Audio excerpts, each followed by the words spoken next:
Yesterday, a trailer dropped for Star Wars Forces of Destiny. Now, this show, well, I say show, it's kind of like a mini-series. It's aimed at, well, pretty much little girls. Some people would probably argue that it's feminist Star Wars. And you know what? I liked Rogue One a lot, female lead. I liked The Force Awakens a lot as well, female lead. To be honest, I don't really feel like Star Wars is feminist. I feel it's pretty neutral. Yes, there were one or two Mary Sue elements to Rey. I don't really think there was really of Jin, but no, I've liked it so far, what they've done with female characters. And this new show, the animation looks terrible. I'm not gonna lie, like the animation looks like Flash animation, like it was done in someone's house. I think I know the reason why though. And the reason why is because this show is an advertisement. It's an advertisement to sell dolls to little girls. So this is literally Star Wars pandering.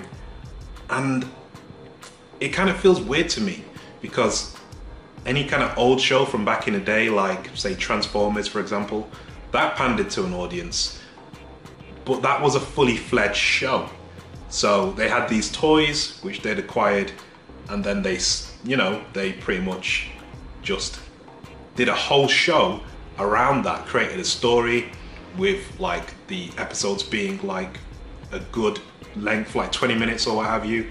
Whereas these are just like 3-minute mini episodes, and it's kind of like, man, if you want to sell kind of princess-like toys, at least do a full show for it.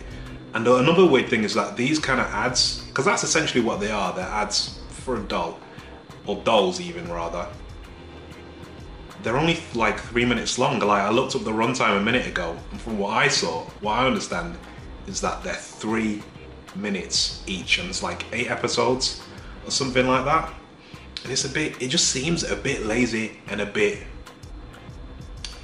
forced. You know, they are canon. Forces of Destiny is canon. It was confirmed by the official Star Wars Twitter itself that this is canon.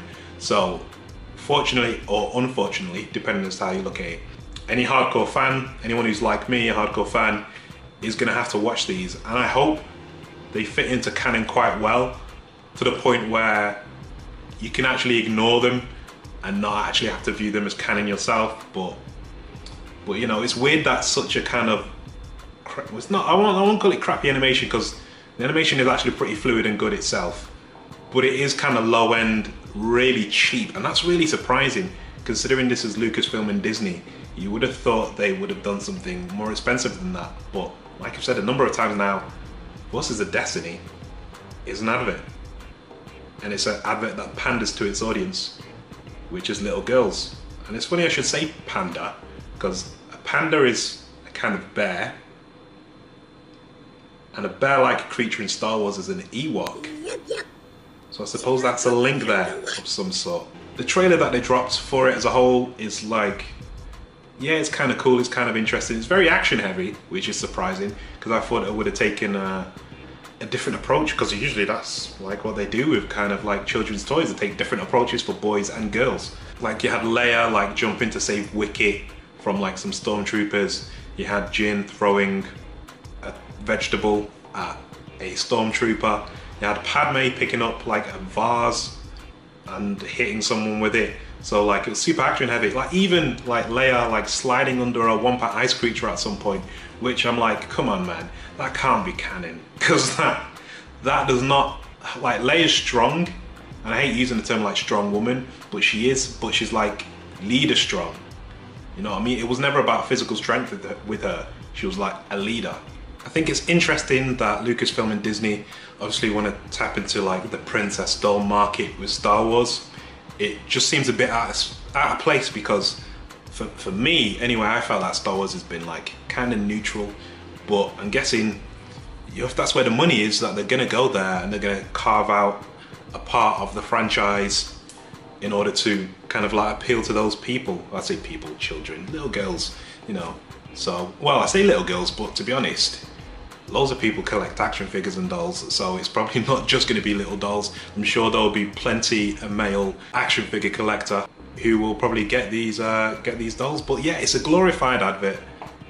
It is pandering to an audience. Is it the worst thing in the world? No, but I'm just surprised that the quality of the show is so low, because I just would not expect that. I just wouldn't expect it, especially with things like Clone Wars and whatnot. Even the stuff from like the 80s, like Droids and Ewoks, like when they did those, even those were like proper animated shows. You know, if we're gonna say that pretty much all shows are pretty much to sell toys, like do it properly. Or maybe that would just be too weird. But like I said, it's an advert, it's a glorified advert. But I am gonna watch it because it's Star Wars and I've got to. What do you think of the Star Wars Forces of Destiny trailer? Are you gonna watch it? Do you think it's pandering to an audience? Do you think it's kind of like carving out a separate space in Star Wars and things are becoming too separate, or what? Like, comment and subscribe, and I'll see you on the next one.